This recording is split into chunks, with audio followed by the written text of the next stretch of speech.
Learners, welcome back to Learn English by Tabassum and this is Tabassum here. So guys, आज की video मेरे 12th CBSE वाले students के लिए है और यहाँ पर हम लोग बात करेंगे हमारी जो फ्लैमिंगो बुक है उसके चैप्टर नंबर 2 को, which name is lost spring stories of stolen childhood, और इसकी जो ऑथर है वो है अनीस जंग।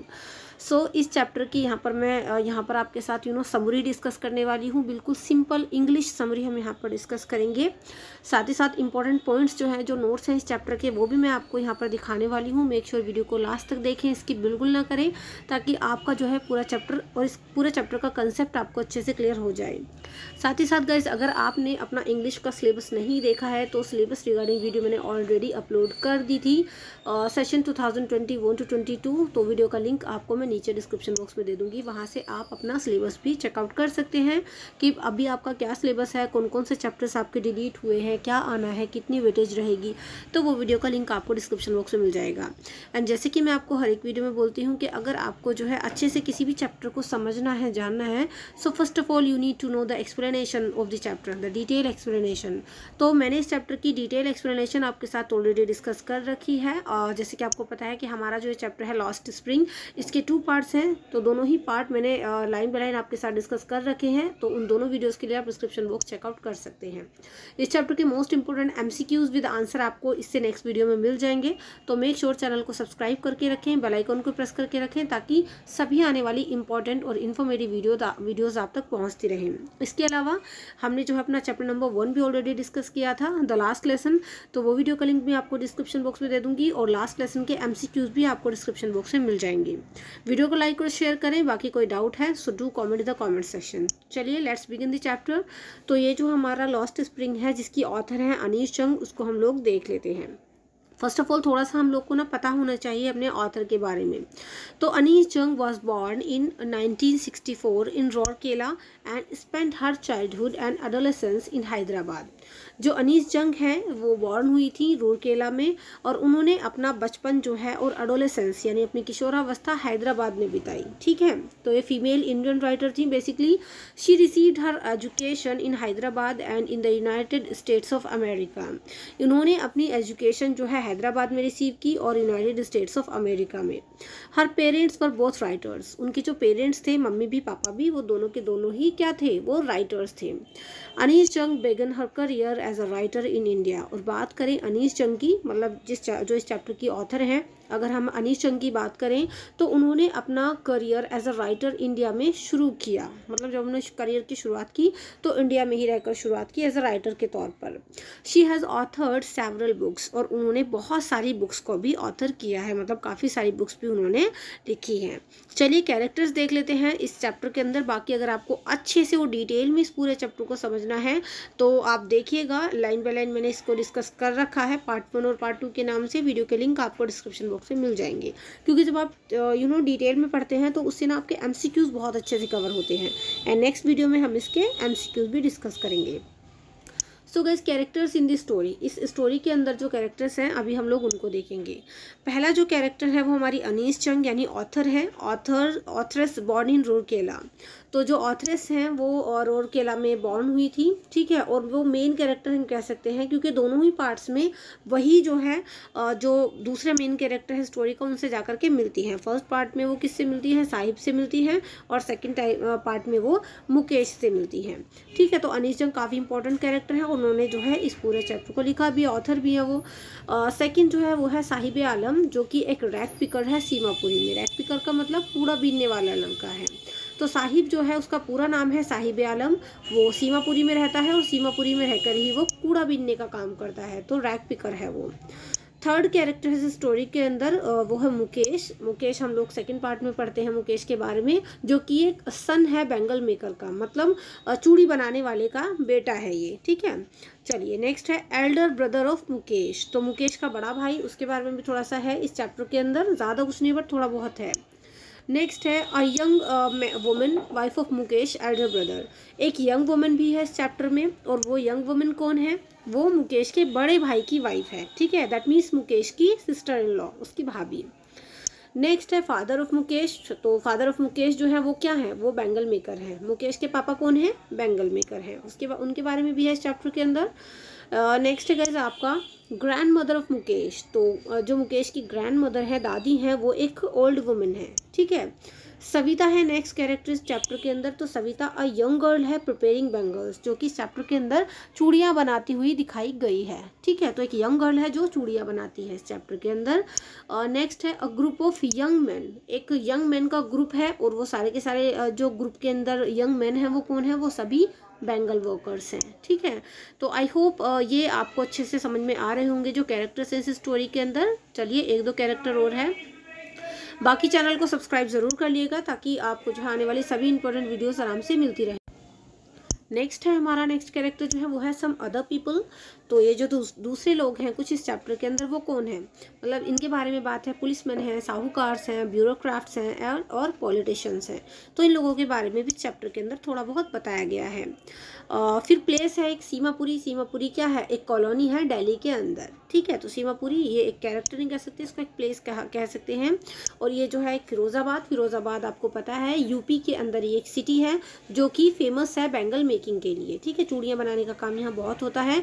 तो हमने सारे के सारे 10 कैरेक्टर्स देखे और लास्ट में हमने सीमापुरी और फिरोज़ाबाद जो कि मतलब ये प्लेस है जहाँ पर ये पूरी की पूरी स्टोरी जहाँ के बारे में बताई गई है। जो फर्स्ट पार्ट है वो सीमापुरी के बारे में है, ठीक है, जो दिल्ली के अंदर है। और फिरोज़ाबाद जो है वो यूपी के अंदर एक जो है सिटी है जो कि फेमस है बैंगल मेकिंग के लिए। तो चलिए अब हम लोग देख लेते हैं इस चैप्टर का इंट्रोडक्शन। तो अगर आपने अभी तक वीडियो को लाइक नहीं किया है तो जल्दी से लाइक कर दीजिए ताकि आप जो है मतलब लाइक करते बाद में भूले ना। तो इंट्रोडक्शन है गाइस इस चैप्टर का, आप लोग देख सकते हैं। The following is an excerpt from her book titled Lost Spring: Stories of Stolen Childhood। अगर हम इस चैप्टर की बात करें तो ये चैप्टर एक एक्सेप्ट है। एक्सेप्ट का मतलब एक हिस्सा है, एक भाग है। किस चीज़ का हिस्सा है ये चैप्टर? जो अनीस चंग ने एक बुक लिखी थी ना, उस बुक का जो पूरा नाम था वो था lost spring stories of stolen childhood. तो इस बुक के अंदर से हमारा ये चैप्टर लिया गया है और ये चैप्टर इस बुक का एक एक्सेप्ट है, भाग है। चलिए आगे देख लेते हैं। In this lesson she depicts very minutely the grinding poverty and other traditions that condemn these children to a life of exploitation। ये जो लेसन है हमारा ये डेपिक करता है जो मतलब बहुत ज़्यादा ग्राइंडिंग पॉवर्टी होती है ना, मतलब एकदम पीसने वाली गरीबी, बहुत ज़्यादा गरीबी की कंडीशन को ये लेसन हमारा शो करता है। और जो अदर ट्रेडिशन होते हैं जो इन बच्चों को कहीं ना कहीं एक्सप्लॉइट करते हैं, इन बच्चों की ज़िंदगी के साथ शोषण होता है। तो इस चैप्टर के अंदर क्या दिखाया गया है, बेसिकली बहुत ज़्यादा गरीबी दिखाई गई है और ट्रेडिशंस दिखाए गए हैं जिसकी वजह से इन बच्चों की ज़िंदगी का जो है एक्सप्लोरेशन होता है, ठीक है, एक्सप्लोरेशन होता है। आप देख सकते हैं they lead a miserable and pitiable life amidst poverty. ये जो बच्चे हैं ना ये बहुत ही ज़्यादा मिजरेबल और पिटिबल लाइफ बिताते हैं इस गरीबी के बीच में। इस गरीबी में रहते हुए बहुत इनकी कंडीशन ख़राब रहती है और ये बहुत ही बेकार ज़िंदगी जीते हैं, बहुत गरीबी में पिसते हैं। Sahib is a rag picker of Simapuri, Delhi, where more than 10,000 rag pickers have their poor dwellings। अगर हम बात करें जो पहला कैरेक्टर है मतलब हमारी ऑथर के बाद जो फर्स्ट कैरेक्टर है इसमें साहिब की, तो साहिब जो है वो एक रैग पिकर है। रैग पिकर का मतलब क्या होता है, कूड़ा बीनने वाला बच्चा है ये, जो कि सीमापुरी में रहता है। सीमापुरी कहाँ पर है, दिल्ली में है। और यहाँ सीमापुरी में ही मोर देन 10,000 रैग पिकर्स जो है ना, मतलब 10,000 से भी ज़्यादा कूड़ा बीनने वाले इसी तरीके के जो है रैग पिकर्स हैं जो यहाँ पर गरीबी में अपनी ज़िंदगी बिताते हैं, जो यहाँ के निवासी हैं। For them garbage is gold as well as food। इन सभी के लिए कूड़ा बीनने का मतलब कूड़े का मतलब क्या है, ये सभी गार्बेज को जो है गोल्ड से कंपेयर करते हैं। इन सभी के लिए गार्बेज गोल्ड के बराबर है और साथ ही साथ इनके लिए इनका खाना भी। तो इनकी रोज़ी रोटी या फिर इनके लिए सोना, ये सब चीज़ क्या है, ये सब कूड़ा बीनना इनके लिए है, मतलब कूड़ा बीनने से ही इनकी रोज़ी रोटी चलती है। It keeps them away from the worries of life. और ये जो कूड़ा बीनने का काम है मतलब जो रैग पिकिंग का ये लोग काम करते हैं, ये इनकी ज़िंदगी से इनकी परेशानियों को दूर ले जाता है। भाई जब ये लोग रैग पिकिंग का काम करते हैं तो इसी से कहीं ना कहीं लोगों की लाइफ स्पेंड होती है, इनकी ज़िंदगी चलती है, इन्हें मतलब खाने को मिलता है कहीं ना कहीं। तो ये जो है इनकी ज़िंदगी की परेशानियाँ रैग पिकिंग से ही दूर होती हैं। तो पहला तो हमने अभी ऊपर का पैराग्राफ देखा है, कहाँ के बारे में, सीमापुरी के बारे में, साहिब आलम के बारे में, ठीक है। डिटेल में अगर जानना है तो चैप्टर की लाइन बाय लाइन एक्सप्लेनेशन ज़रूर देखिएगा आप लोग। और अभी हम लोग देखेंगे जो हम लोग का इसमें क्या है, मतलब सेकंड पार्ट है, ठीक है। सेकंड पार्ट का मतलब I want to drive a car. तो on the other hand the author presents a detail account of the bangle makers of Firozabad in UP. दूसरी तरफ जो है, जो हमारी ऑथरेस हैं, वो एक डिटेल अकाउंट मतलब शो करती हैं, वो डिटेल में बताती हैं, प्रेजेंट करती हैं किसके बारे में, बेंगल मेकर्स जो कि फ़िरोज़ाबाद में हैं, यूपी के अंदर। आपने सुना होगा कि जो फ़िरोज़ाबाद है वो अपनी बेंगल मेकिंग के लिए बहुत फेमस है, वहाँ पर चूड़ियाँ बनाने का काम बहुत बड़ी तादाद में होता है और ये यूपी में है। तो एक तरफ तो क्या करती हैं ऑथरेस, मतलब साहिब के बारे में हमें बताती हैं, और दूसरी तरफ वो फ़िरोज़ाबाद के अंदर जो मतलब ये उस फ़िरोज़ाबाद के अंदर जो चूड़ियाँ बनाने का काम होता है, जो बेंगल मेकर्स की लाइफ है, उनकी लाइफ को डिटेल में वो प्रेजेंट करती हैं। They work in dingy cells and even lose the brightness of their eyes. ये जो सभी लोग हैं फ़िरोज़ाबाद के अंदर, वो बहुत ही मतलब डिंजी सेल्स में, एक अंधेरी कोठरियों में लोग काम करते हैं, और इवन ये अपनी ना आई साइट, जो उनकी आंखों की चमक होती है, रोशनी होती है, उसको भी जो है ये लोग खो देते हैं। They struggle hard for a piece of bread and remain devoid of civic amenities. ये जो लोग हैं सभी, ये बहुत ज़्यादा हार्डवर्क करते हैं, किस लिए, रोज़ी रोटी के लिए, अपनी रोटी के लिए, अपने ब्रेड के लिए बहुत ज़्यादा हार्डवर्क करते हैं, और ये इस तरीके से बिल्कुल remain devoid of civic amenities, जो नागरिकों के अधिकार होते हैं ना, ये लोग उनसे भी वंचित रह जाते हैं। A poor Bengal maker's son Mukesh insists to be his own master by becoming a motor mechanic. एक गरीब बैंगल मेकर का लड़का है जिसका नाम है मुकेश, वो इंसिस्ट करता है कि वो जो है चूड़ियाँ बनाने का काम नहीं करेगा, इवन वो जो है अपना खुद का मास्टर बनेगा एक मोटर मैकेनिक बन के, ठीक है। तो उसने कुछ डिफरेंट सोचा है मुकेश ने, उसी के बारे में इस चैप्टर में बताया गया है। आगे है गाइस आपका, But these Bengal makers remain under a vicious circle of the sahukars, the middlemen। लेकिन ये जो बेंगल मेकर्स है ना, ये एक बुरे सर्कल में फंसे होते हैं, है ना, एक चंगुल में ये लोग फंसे होते हैं, किसके, साहूकार्स के, मिडिलमैन के एंड पुलिसमैन के। The keepers of law, the bureaucrats and the politicians. इसके अलावा जो कानून के रखवाले हैं, ब्यूरोक्राट्स हैं और पॉलिटिशियंस हैं, वो सभी इन बेंगल मेकर्स को अपने चंगुल में फंसा के रखते हैं।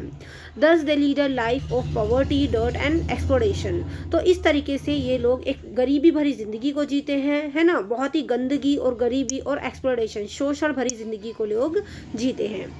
चलिए गाइस, अभी मैं आपको इंपॉर्टेंट पॉइंट्स इस चैप्टर के बताने वाली हूँ। बाकी अगर आपने अभी तक मेरे चैनल को सब्सक्राइब नहीं किया है सो डू सब्सक्राइब। साथ ही साथ अगर आपने जो है अदर सब्जेक्ट्स की स्टडी करनी है, लाइक आपको history, geography, political science, Hindi, इन सभी का सिलेबस को अच्छे से स्टडी करना है term wise new paper pattern के अकॉर्डिंग, तो उसके लिए आप मेरे दूसरे चैनल को विजिट कर सकते हो, विच नेम इज़ PSC यानी पाई स्टडी सर्कल। इस चैनल पर आपको बेहतरीन से बेहतरीन वीडियोज़ अवेलेबल होती हैं अदर सब्जेक्ट्स की, तो एक बार ज़रूर देखिए। इस चैनल का लिंक मैं आपको नीचे डिस्क्रिप्शन बॉक्स में दे दूंगी। चलिए आगे बढ़ लेते हैं important points of the chapter. अगर हम बात करें पार्ट 1 की, तो पार्ट 1 के जो इंपॉर्टेंट पॉइंट्स हैं वो हैं, समटाइम्स आई फाइंड अ रूपी इन द गार्बेज। मतलब पार्ट 1 का नाम क्या है कि कभी कभी मुझे कूड़े के ढेर में 1 रुपये का सिक्का मिल जाता है। तो इसका फर्स्ट पॉइंट है, the writer meets Sahib searching for gold in garbage drums. जो राइटर हैं वो साहिब से मिलती हैं, और साहिब क्या कर रहा होता है, वो कूड़े के ढेर में गोल्ड ढूंढ रहा होता है। अब गोल्ड का मतलब ये नहीं कि वो सोना ही ढूंढता है, गोल्ड का मतलब कोई भी ऐसी चीज़ जो उनके काम की हो, कोई चाहे वो कॉइन हो, 1 रुपये का नोट हो, 10 का नोट हो, कुछ भी, मतलब वो 1 का सिक्का, कुछ भी उनको मिल जाए, कोई भी ऐसी चीज़ जो उनके काम आ जाए, जिसको बेच के वो अपना कुछ भी खर्चा पानी निकाल सके। नेक्स्ट है, he hails from Dhaka Bangladesh and has been living in Seemapuri since 1971। जो साहिब है ना, वो लोग ढाका से आए हैं। ढाका कहाँ पर है, बांग्लादेश में है, और ये लोग यहाँ पर सीमापुरी में 1971 से रह रहे हैं। Their homes and green fields were swept away in many storms in Dhaka. इन लोगों के जो घर है, जो इनके हरे भरे खेत थे, वो सभी जो है स्टॉर्म्स आया करते थे ढाका के अंदर, मतलब तूफान आते थे, तो तूफान में बह गए, ठीक है। He doesn't go to school as there is none in his neighborhood। अगर हम बात करें साहिब की तो वो स्कूल नहीं जाता, बिकॉज उसके आस पड़ोस में कोई स्कूल है ही नहीं। Barefoot army of boys can be seen in streets rack picking every morning। ये जो नंगे पैर दौड़ने वाले लड़कों की टोली है ना, बेफुट आर्मी ऑफ बॉयज़ का मतलब क्या है, ये जो सभी बच्चे हैं, जो इनकी पूरी टोली है, साहिब अकेला नहीं आता, उसके साथ बाकी अदर बच्चे भी होते हैं, दूसरे लड़के भी होते हैं, और ये सभी बेफुट रहते हैं, मतलब विदाउट स्लीपर्स, विदाउट शूज़ ये लोग रहते हैं। तो इन सभी इस पूरी की पूरी टोली को जो है सड़कों पर रैक पिकिंग करते हुए देखा जा सकता है। हर एक मॉर्निंग को ये लोग सुबह सुबह आते हैं और कूड़ा बीनने का काम करके जाते हैं। Staying barefoot is not a tradition but a continuing poverty. इन लोगों का बेफुट रहना एक ट्रेडिशन नहीं है, बल्कि एक लगातार जारी रहने वाली गरीबी की वजह से ये लोग बेफुट रहते हैं, मतलब without slippers and without shoes ये लोग रहते हैं। और इस चैप्टर में ये लोग कहते हैं कि हमारा ट्रेडिशन है बेफुट रहना, जबकि ऐसा नहीं है। जो गरीबी, कंटिन्यू गरीबी में लोग रहते हैं, पॉवर्टी को फेस करते हैं, इसकी वजह से ये लोग इस तरीके से रहते हैं। Seemapuri is in wilderness with no sewage it is etcetera. ठीक है, सीमापुरी जो है एक मतलब खाली इलाका था, और अभी भी मतलब स्टिल खाली, अब खाली नहीं है, बट थोड़ा सा ऐसे ही जो है एरिया था। ठीक है, लेकिन और इसमें जो है कोई सीवरेज वगैरह की यहाँ पर व्यवस्था नहीं है। 10,000 rag pickers barefoot children have been living there without an identity but ration cards for voting and buying grains। लगभग 10,000 से भी ज़्यादा यहाँ पर जो है बच्चे इसी तरीके से रहते हैं, बेयरफुट ये लोग रहते हैं, बेयरफुट, और इस तरीके से ये बिना किसी आइडेंटिटी के यहाँ पर रह रहे हैं। बट इन लोगों को ना राशन कार्ड्स दे दिए गए हैं ताकि ये लोग वोट कर सकें, वोट दे सकें, और इससे ये लोग कुछ ग्रेन्स वगैरह, अनाज वगैरह भी खरीद लेते हैं। ठीक है, अनाज वगैरह खरीद लेते हैं। नेक्स्ट है गाइस आपका, food is more important than identity for survival. इन सभी लोगों के लिए खाना किसी भी आइडेंटिटी से ज़्यादा इम्पॉर्टेंट है, मतलब इन लोगों के लिए फूड ज़्यादा इम्पॉर्टेंट है, ना कि कोई आइडेंटिटी बनाना। ठीक है, सर्वाइव करना होता है क्योंकि इन लोगों को। चलिए गाइस, बाकी आप मुझे सभी लेटेस्ट अपडेट्स के लिए इंस्टाग्राम पर भी फॉलो कर सकते हैं, मेरा इंस्टा का लिंक आपको नीचे डिस्क्रिप्शन बॉक्स में मिल जाएगा। तो नेक्स्ट है गाइस आपका, at the end of the day all the families go to bed with fill tummies. लेकिन बात करें शाम होने पर तो जब दिन का लास्ट होता है, एंड होता है, तो ये जो जितनी भी फैमिलीज़ हैं रैक पिकर्स की, तो ये फिल टमी होकर जो है सोने को जाती हैं, मतलब पेट भर के लोग जो है सोने को जाते हैं। Survival in Seemapuri is rag picking. अगर बात करें सीमापुरी की, तो यहाँ पर सर्वाइवल जो है, अगर सर्वाइव करना है किसी को तो रैक पिकिंग करना होता है उसको, मतलब इस चैप्टर के अकॉर्डिंग। तो सीमापुरी में सर्वाइवल का क्या मतलब है, रैक पिकिंग यानी कूड़ा बीनना। Saheb gets discarded tennis shoes and his dream comes true. और इस फर्स्ट पार्ट के यानी साहिब वाले पार्ट के जो है लास्ट में क्या होता है, साहिब को कहीं से डिस्कार्डेड शूज़ मिल जाते हैं, मतलब किसी के फेंके हुए जूते मिल जाते हैं, और उसका एक सपना पूरा हो जाता है शूज़ पहनने का। तो ये हमने जो इसका फर्स्ट पार्ट है ना, इंपॉर्टेंट पॉइंट्स उसके देखे हैं। समटाइम्स आई फाइंड अ रूपी in the garbage. Now let's see the second part, important points. तो हम देख सकते हैं पार्ट 2 के जो हमारे इंपॉर्टेंट पॉइंट्स हैं इस चैप्टर के, उसका पहला तो उसका नाम है I want to drive a car. ठीक है, तो देखिए यहाँ पर जो सेकंड पार्ट है हमारा, Mukesh a young child from his family of Bengal makers insist on being his own master. Mukesh है और एक यंग चाइल्ड है अपनी फैमिली का वो, और उसकी फैमिली क्या है, बैंगल मेकर्स की फैमिली है, तो वो इंसिस्ट करता है कि उसको अपना खुद का मास्टर बनना है। He wants to be a motor mechanic and learns to drive a car. उसको मोटर मैकेनिक बनना है, मतलब वो मोटर मैकेनिक बनना चाहता है, और वो लर्न करना चाहता है that how to drive a car, उसको कार चलानी सीखनी है। Firozabad is famous for India's glass blowing industry. Firozabad की बात करें तो फिरोज़ाबाद फेमस है इंडियाज़ ग्लास ब्लोइंग इंडस्ट्री के नाम से। ठीक है, यहाँ पर कांच को पिघलाकर चूड़ियाँ बनाने का काम किया जाता है, और फिरोज़ाबाद इस चीज़ के लिए काफ़ी फेमस है। For generations, the families have been spending their lives in Bengal makings. Generation बीत जाती है, पीढ़ियाँ गुजर जाती हैं, यहाँ पर परिवार इस तरीके से पीढ़ी दर पीढ़ी जो है अपनी लाइफ स्पेंड किस तरीके से करते हैं, बैंगल मेकिंग के काम में। एक पीढ़ी से दूसरी पीढ़ी सब यही काम करते रहते हैं, जनरेशन टू जनरेशन काम चलता है ये। Child labour is illegal but more than 20,000 children work in bangle making. Child labour illegal होता है, बट फिर भी फिरोज़ाबाद के अंदर मोर देन 20,000 20,000 से भी ज़्यादा बच्चे ऐसे हैं जो बैंगल मेकिंग के काम में लगे हुए हैं। एक चीज़ आपको यहाँ पर ध्यान रखनी है, जो रैपिकर्स बताए गए थे फर्स्ट पार्ट में वो 10,000 के आसपास बताए गए थे, जबकि जो बेंगल मेकर्स बताए गए हैं वो यहाँ पर बच्चे जो हैं वो 20,000 बताए गए हैं। ठीक है, चलिए गाइस नेक्स्ट है हमारा young women use veils before elders. जो यंग वुमेन हैं वो पर्दा करती हैं, मतलब पल्लू वल्लू लेती हैं अपने जो उनके घर के बड़े होते हैं उनके सामने, एल्डर्स के सामने, मेल एल्डर्स के सामने। नेक्स्ट है आपका Mukesh grand father becomes blind by polishing bangles his life calls bangles his wife calls it his karma his destiny. जो मुकेश के ग्रैंडफादर हैं वो इसी तरीके से अंधे हो जाते हैं क्योंकि वो लगातार अपनी लाइफ में इस तरीके से पॉलिशिंग की जो डस्ट निकलती है, जब ये लोग बैंगल मेकिंग का काम करते हैं तो उससे बैंगल में से डस्ट निकलती है। ठीक है, कांच की डस्ट होती है, तो इससे इनकी जो है लगातार काम करने से आइज़ ख़राब हो जाती है। तो मुकेश के जो ग्रैंडफादर थे वो भी इसी तरीके से अंधे हो जाते हैं पॉलिशिंग को देख देख के, मतलब अपनी आंखों में इस तरीके से बर्दाश्त कर करके। और जो मुकेश की ग्रैंड मदर हैं, मतलब उनके जो ग्रैंडफादर की वाइफ है उसकी ग्रैंड मदर, तो हिज वाइफ यानी ग्रैंडफादर की जो वाइफ है वो कहती हैं कि ये उसका कर्मा है, उसकी डेस्टिनी है। According to the grandmother, the God-given lineage must not be broken. Grandmother के हिसाब से जो ये भगवान का लिखा है, मतलब ये गॉड गिवन लीनिएज जो है इसको तोड़ना नहीं चाहिए। ये तो ईश्वर द्वारा दी गई वंशों से चली आ रही परंपरा है, इसी को नहीं तोड़ना चाहिए। नेक्स्ट है young girl Savita shoulders piece of bangles beside an elderly lady.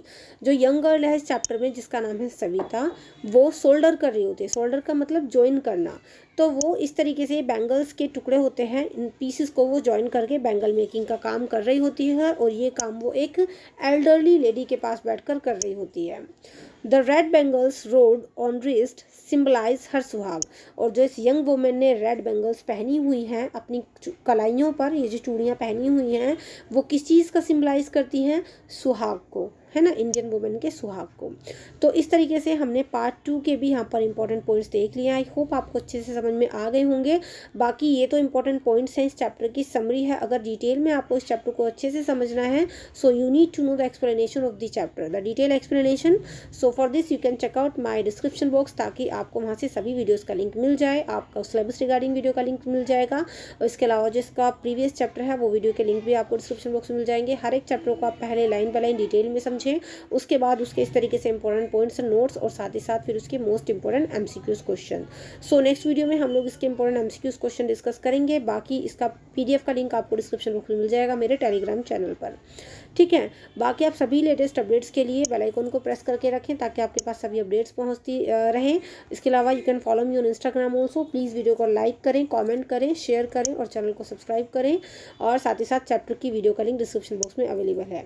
इसके अलावा आप जो है हमें टेलीग्राम चैनल पर फॉलो कर सकते हैं, टेलीग्राम को ज्वाइन कर सकते हैं, लिंक डिस्क्रिप्शन बॉक्स में है, ताकि पीडीएफ आपको मिल जाए, और पीएससी चैनल पर आपको अदर सब्जेक्ट्स की स्टडी करने को भी मिल जाएगी। चलेगा, see you in the next video में। नेक्स्ट वीडियो में we will discuss the most important MCQs of this chapter. So see you in the next video. Till then, be a learner and learn English. Thank you and goodbye.